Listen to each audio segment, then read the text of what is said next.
pulang dari sosialisasi bersama DLH di Desa Sumber Berantas. Sorenya kami sosialisasi di Dusun Kekep, Desa Tulungrejo, Kecamatan Bumiaji, Kota Batu. Sosialisasi diprakarsai oleh Ibu Titi sebagai koordinator. Dusun Kekep juga oleh Ibu Kanti sebagai koordinator Kecamatan Bumiaji, juga oleh Ibu Konit sebagai koordinator Desa Tulungrejo. Nah, yang hadir pada saat itu adalah para Ibu RT, Ibu RW, dan beberapa warga tokoh dari PKK Dusun Kekep. Assalamualaikum warahmatullahi wabarakatuh. Puji syukur kehadirat Allah yang Maha Kuasa yang memberi kita nikmat kesehatan, nikmat kesempatan sehingga kita meskipun di masa pandemi ini masih kita bisa berkumpul di sini. Semoga nanti apa yang saya sampaikan kita semua bisa pulang dengan membawa ilmu baru yang insya Allah bermanfaat buat diri kita, keluarga kita, lingkungan kita, kota kita, bahkan insya Allah untuk bangsa kita. Amin ya rabbal alamin. Nah, terima kasih kepada Pak Kasum, Pak Titi ya. Nah, terima kasih. Sudah diberi kesempatan kita untuk datang di sini menyampaikan ilmu kami tentang ekoenzim. Nah, saya mungkin perkenalkan dulu ya kepada ibu-ibu semua yang ada di sebelah kanan saya. Ini adalah Ibu Kanti. Sudah banyak yang kenal ya? Lepas dulu maskernya. Ibu Kanti ini alhamdulillah termasuk salah satu orang yang pertama kali di Kota Batu yang mau masuk belajar di grup belajar saya. Nah, yang akhirnya kami bekerja sama terus. Kemudian Bu Kanti menjadi saya memang minta tolong beliau untuk menjadi koordinator ekoenzim untuk Kecamatan Bumiaji. Jadi nanti kalau butuh ekoenzim, kalau sudah masuk ke kelas, jenengan sudah membuat nanti, akan kami beri kesempatan untuk bisa masuk ke kelas kami dan akan mendapatkan hadiah ekoenzim gratis dari tim, yaitu 200 ml setiap orang yang mau masuk ke belajar ke kelas kami. Terus kemudian juga ada hadir kebetulan hari ini juga Ibu Ani. Nah, Bu Ani ini adalah koordinator ekoenzim untuk Kecamatan Batu. Beliau juga termasuk orang pertama yang masuk kelas. Kalau Bu Kanti adalah orang pertama yang minta diajarin bikin EE. Ya, setelah kita mengadakan sosialisasi lewat suling bersama DLH.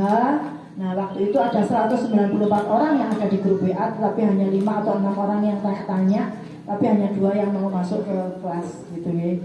Itu sebabnya alhamdulillah kemudian juga saya langsung rangkul beliau berdua. Ternyata saya tidak salah orang, 2 orang ini sangat gercep sekali untuk mensosialisasikan ekoenzim di daerahnya. Ngaten ibu-ibu. Nah, saya perkenalkan Bu Konit kalau saya. Udah kenal ya ini siapa?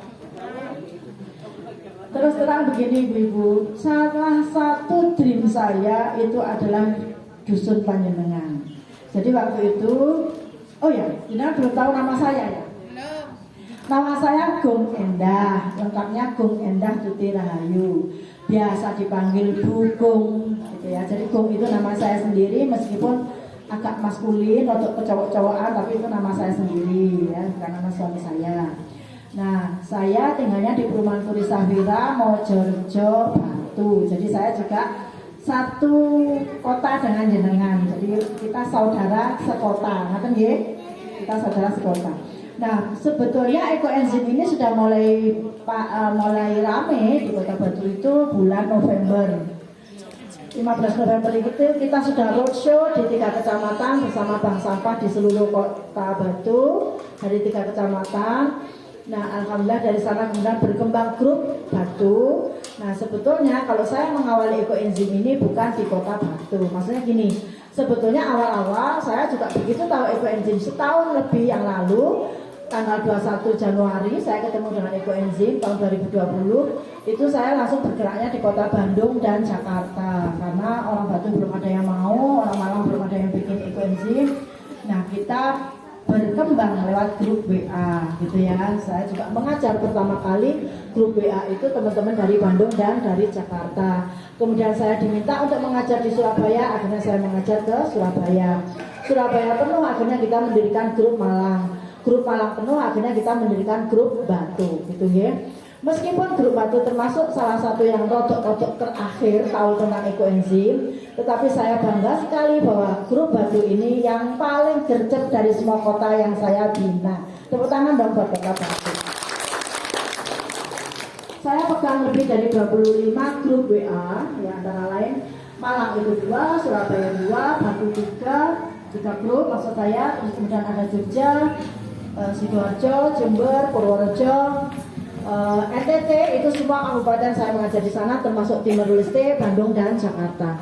Jadi alhamdulillah sih memang kalau setiap hari saya ngajar itu insya Allah hampir mulai dari bangun subuh sampai malam itu selalu ada yang saya bicarakan tentang ekoenzim. Nah ibu-ibu kalau misalnya mengenal ekoenzim itu sebenarnya memang kalau dilihat usianya saya memang baru 1 tahun lebih sedikit ya. Tapi saya jatuh cinta pada pandangan pertama dengan ekoenzim. Jadi tidak pernah satu hari pun sejak kenal saya tidak memikirkan ekoenzim. Mendino mikir ekoenzimnya diapake, dikenalkan sopo, dikenalkan kemana, selalu itu yang jadi pikiran saya. Termasuk antara lain ketika saya melihat dusun Panjenengan dari rumahnya Bu Konit, saya duting-duting Bu itu desa apa gitu. Itu Kekep Bu gitu. Itu dusun ya, dusun Kekep. Ikut desanya Tulungrejo, ya. Itu dusun apa Bu? Itu Kekep gitu. Saya mau suatu saat ke sana untuk sosialisasi ekoenzim. Nah kebetulan dusun Kekep ini kemana ada banyak ya. Kalau teman-temannya itu di grup WA itu sudah meriah gitu ya. Tulungrejo mana yang paling meriah Bu? RW 2. Terus disusul RW 1 juga gitu kan. Nah, kok sepi menapa ya? Terus katanya anu Bu, Kekep itu soalnya belum punya kasun gitu nggih masalahnya. Nah tapi sekarang saya bahagia karena semua sekarang jenengan semua berkumpul di sini untuk mendengarkan tentang ekoenzim. Yuk kita sekarang bersama-sama belajar nggih. Oke.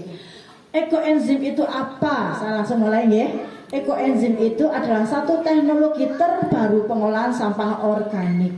Kalau selama ini mungkin jenengan pernah dengar kompos, pernah dengar POC atau pupuk organik cair, itu adalah salah satu pengolahan sampah organik yang sudah cukup lama ya. Nah itu tapi manfaatnya hanya untuk pertanian. Nah kalau ekoenzim ini itu manfaatnya banyak sekali Bu. Nanti saya terangkan ya, bisa untuk pengobatan dan sebagainya. Nah yuk sekarang bareng-bareng kita ucapkan ekoenzim itu apa. Ekoenzim adalah larutan multifungsi yang difermentasi dari kulit buah dan sayur-sayuran mentah selama 3 bulan dengan rasio 1:3:10. Panjang ya Bu? Yuk bareng-bareng tak tuntun ya. Kita ucapkan sama-sama biar jenengan ngeh. Itu adalah ciri khas dari ekoenzim. Apa ekoenzim? Ekoenzim adalah larutan multifungsi yang difermentasi dari kulit buah dan sayur-sayuran mentah selama 3 bulan dengan rasio 1:3:10. Coba diulang lagi tanpa saya.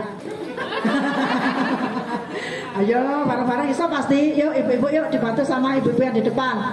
Ekoenzim adalah larutan fungsi fermentasi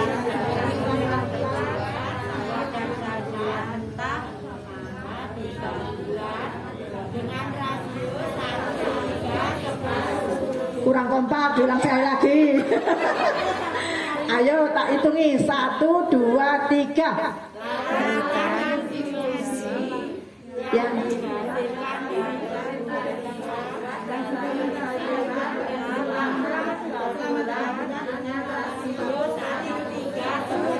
Ya wes, bener wes, tepuk tangan. Intinya pokoknya difermentasi dari kulit buah dan sayur yang selama ini jenengan buang-buang. Ya, terus selama 3 bulan, kalau 3 bulan berarti bukan ekoenzim dan rasionya itu 1:3:10, kalau bukan 1:3:10 berarti juga bukan ekoenzim. Jadi itu adalah ciri khasnya. Nah 1:3:10 itu apa? 1:3:10 adalah bahan-bahan pembuat ekoenzim. Apa saja itu? 1 bagian gula, 3 bagian kulit buah dan sayur, 10 bagian air. Yuk kita ulang bareng-bareng Bu. 1 bagian gula, 3 bagian kulit buah dan sayur, 10 bagian air. Tidak boleh terbalik ya. Gampang toh Bu? Coba sekarang sendiri. Ayo.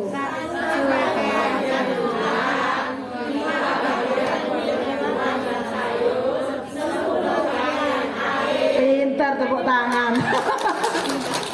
Alhamdulillah ya, jenengan sudah bisa bikin ekoenzim, sudah tahu caranya. Nah, satu bagian gula. Gula apa yang boleh dipakai untuk membuat ekoenzim? Yang boleh dipakai adalah gula yang alami, yang sehat. Gula merah, itu boleh gula kelapa, boleh gula aren, boleh gula tebu awur, boleh juga gula lontar. Karena menurut saya di NTT banyak, jadi mereka biasanya pakai gula lontar. Nah, terus yang tidak boleh gula apa? Yang tidak boleh adalah gula pasir atau gula putih. Kenapa Bugong kok gula pasir nggak boleh? Karena gula pasir ini satu, sudah banyak mengandung bahan kimia, terus kemudian juga ada unsur pemutihnya, terus sudah tidak mengandung mineral. Sedangkan untuk membuat ekoenzim dibutuhkan mineral gitu ya. Nah, lebih kami sarankan sebentar saya tanya, Ibu, kalau gula kelapa di sini harganya berapa? 1 kilo pinten? 15. Tadi di Brantas kok 20.000 ya 1 kilo. Oh, jauh ya, karena itu desa terpencil ya. Jengar untuk kota nih. Pinten Bu 1 kilo? 16. 16 apa 14? Loh, no sekarang baru 16 saya kalau konco lah apa wes. Nah, oh beda-beda, ya. Terus jenengan kalau mundut gula kelapa itu pilihnya yang keras apa yang lembek? Mana Bu? Ayo jujur, pilihnya yang keras apa yang lembek? Yang meleok-meleok? Oh, yang keras. Oh, kayak ibu. Kayak saya keluar sebaik keliru. Yang keras itu Bu sudah diberi zat pemadat, sudah diberi zat pengawet. Nah, itu sebabnya kami tidak sarankan jenengan bikin ekoenzim pakai gula merah. Satu mahal, dua banyak dipalsu juga gitu. Jenengan pernah nggak beli gula kelapa, nek diiris monok kristal-kristalnya metu koyo putih-putih.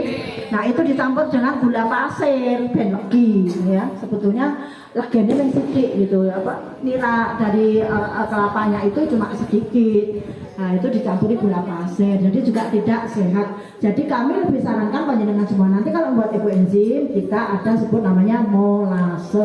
Kalau di jenengan mungkin namanya gula tetes. Ada yang kenal gula tetes? Ada yang pernah pakai? Nggak pernah ya?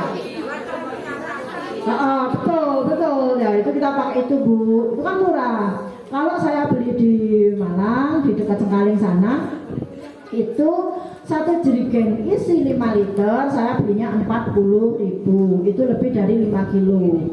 Berarti kan sekilonya nggak sampai 8.000 dong ya, karena 1 liter itu bisa sampai 1,2 kilo. Ngerti nggih? 1,3 juga tergantung kekentalannya. Nah, terus kita sarankan gula pakai molase ini satu karena murah, juga mineralnya masih banyak gitu nggih. Jadi nanti kalau bikin ekoenzim kita sarankan pakai molase. Nah, terus kemudian buah yang boleh sebagai apa? Kulit buah dan sayur yang boleh yang dipakai untuk membuat ekoenzim adalah yang satu, tidak busuk, tidak berulat, tidak berjamur, tidak berlemak dan tidak dimasak. Jadi kalau jenengan misalnya sekarang nih masak sop banyak, biasanya malam wis gak enak kan? Bugong boleh nggak sop saya itu tak pakai buat bikin ekoenzim? Eman-eman timbang dibuang gitu kan? Tidak boleh. Jangan masak pecel kakean, mau sayurnya si akeh gitu kan, bumbunya wis entek gitu kan? Atau diapak lagi, boleh nggak bikin ekoenzim? Tidak boleh. Jadi harus mentah. Terus kemudian kalau berlemak, nah berlemak itu kita misalnya buah yang berlemak apa ibu-ibu? Durian. Terus apa lagi? Apukat. Durian sama apukat enak ya, wis gak usah di ekoenzim, dimakan enak buat es ya. Nah, itu nggak boleh karena itu berlemak. Terus apa lagi yang berlemak? Kelapa ya. Kalau jenengan saya masak lodeh, kuwentel enak apa sih wakil boleh nggak bikin ekoenzim? Tidak boleh ya. Pokoknya yang berlemak-lemak tidak boleh untuk bikin ekoenzim. Oke, sekarang yang tidak boleh lagi apa tadi? Berlemak, berulat, busuk, berjamur gitu ya, dimasak. Nah, ada 5 tidak ya. Terus kemudian kalau yang airnya yang boleh dipakai yang seperti apa? Nah, airnya itu yang jenengan boleh dipakai adalah air yang sehat, yang mentah. Kita sarankan air mentah. Nah, boleh air sumber, boleh air sumur, boleh air PDAM, Boleh juga air hujan, tapi bukan yang dari genteng, karena kalau dari genteng takutnya ada kucing dan sebagainya ya, nanti tidak bersih gitu ya. Terus boleh juga pakai air galon kalau di desanya ibu atau di daerahnya ibu terlalu bermasalah airnya. Tapi saya rasa kalau di sini airnya bagus ya bu ya. Ini airnya swadaya ya kalau di sini. Air sumber sehat ya bu ya. Alhamdulillah, bersyukur jenengan tinggal di sini. Nah kadang-kadang kalau di kota lain itu airnya bau kaporit parah. Nah kalau bau kaporit itu harus diendapkan semalam ya, nanti diambil atasnya, baru itu boleh dipakai bikin ekoenzim. Nah terus kemudian, nah ini yang penting. Kenapa kita sekarang kok semua orang bicara ekoenzim gitu ya?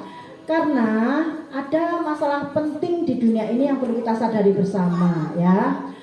Tujuan kita utama membuat ekoenzim adalah mencegah sampah organik sampai ke TPA. Kenapa perlu dicegah? Karena kalau sudah kita buang ke TPA, di sana nanti menumpuk, membusuk, menimbulkan gas metan dan itu menyebabkan pemanasan global. Pemanasan global itu apa? Yaitu banyak panas dari bumi yang terjebak, ya akhirnya mulek di jero bumi tidak bisa keluar gitu ya. Intinya ada gas-gas yang menyebabkan pemanasan global, antara lain adalah gas metan itu tadi yang dihasilkan dari tumpukan sampah. Kalau dulu jenengan Bu, kalau di sini sekarang masih agak dingin tapi sekarang saya tanya, 10 tahun yang lalu itu dulu lebih panas apa lebih dingin dari sekarang? Sekarang kadang-kadang sumuk ya Bu ya. Terus kemudian lagi musim kemarau dan musim hujan. Kalau dulu kan bisa dititeni nggih. Musim penghujan 6 bulan, musim kemarau 6 bulan. Sakniki mboten saged malih dititeni. Wayah udan panas, wayah panas udan. Ngaten nggih. Nah, itu juga ternyata perubahan iklim yang ekstrim ini juga karena akibat dari pemanasan global. Nah, ayo sekarang sama-sama kita belajar mencintai bumi kita, tidak lagi membuang sampah organik kita ke TPA. Jenengan tahu nggak Bu, di TPA itu berapa ton setiap hari yang sampah numpuk di sana setiap harinya? Pernah dengar nggak berapa ton? Ibu-ibu udah pernah belum tahu main ke TPA Tulokong? Oh, sekali-kali nanti rekreasi sama saya ke sana biar tahu aromanya ya. Nah, itu Bu, ayo bedaan wes, bedaan dulu. Kira-kira berapa ton sampah kita? Berapa Bu? 9 ton. Pakai ya. Ada yang lebih berani nggak? Berapa dari 9 ton? Ayo lelang, buka selingan. Yang paling tinggi nanti dapat hadiah ekoenzim. Siapa yang berani? Alah, mau main menebak air keliru cepat Senin Bu. Ayo ditebak. Kurang, ada yang lebih berani kah? Oh, ada yang lebih berani kah dari 20?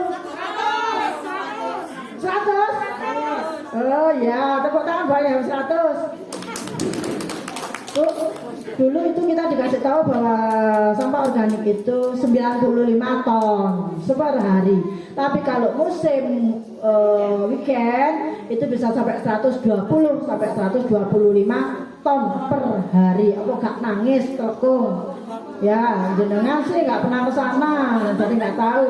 Sekarang saya tanya, jenengan buang sampahnya di mana Bu?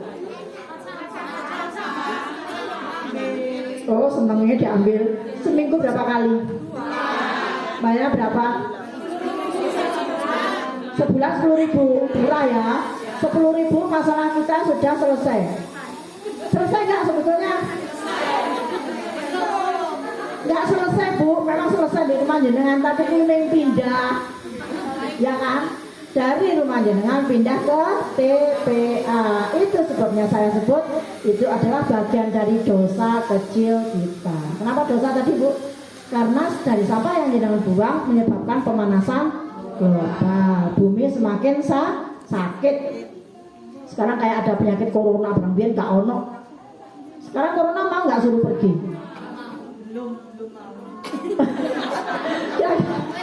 Kira-kira mau Bu nanti coronanya itu suruh pergi? Mbak Corona, Mbak wis nganggo aku bosen ambek sampean. Gak mau Bu Corona pergi. Ya, Corona itu nanti akan teratasi kalau satu kita hidup sehat, hidupnya dengan pola yang lebih benar. Insya Allah nanti kita bisa berdamai dengan Corona. berdamainya gimana? Jenengan meningkatkan imunitas tubuh panjenengan, udara dibuat lebih bersih, insya Allah coronanya kelepek, nggak wis gak nyerang mana. Ngaten nggih Bu nggih? Ini kulit kepalanya itu sampai berdarah-darah, langsung Eko Edin tak grocokin aja nih, nah itu sembuh juga. Termasuk saya mulai nyemprot jambu, ini kan banyak ulatnya, ini agak berkurang. Ada sebagian memang yang masih ada ulatnya, tapi lumayan lah, banyak berkurang. Jadi nggak tanpa dikompres, tak semproti. Terus ke yang baru ini kan sebelah saya semua tahu ada yang kena corona. Semua kan takut ke sana. Saya enggak, bismillah awakku tak semproti ini saya tubuh. Nah ini saya semproti seluruh tubuh ini. Insya Allah gak apa-apa. Nah terus saya bawa orangnya kan senengannya pohon atau bentul yang dikukus. Nah semuanya nggak berani saya pagi-pagi 3 hari kalau nggak salah. Setiap pagi itu ngirimi kukusan pohon bentul. Enak mbak. Oh ini terus di rumah sakit. Ada yang anaknya yang di rumah yang ya kena corona, terus yang ada yang di rumah sakit.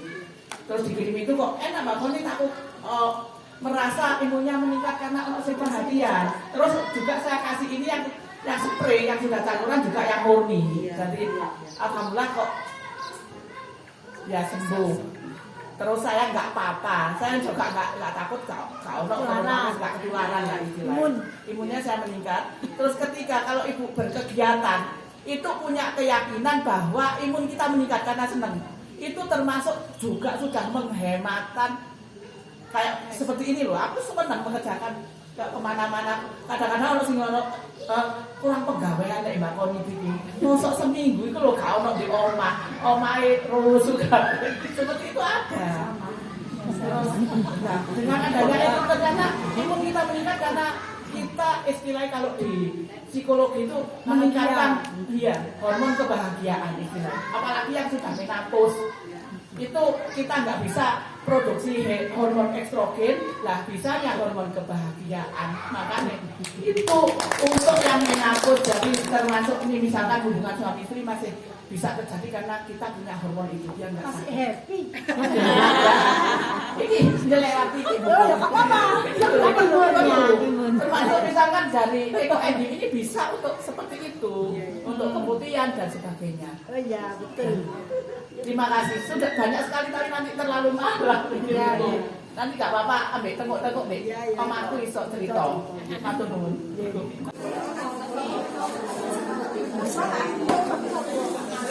Sudah. Aduh ki wis anu wis selesai garakno lho. Itu Bu Ani, kasih Bu Ani.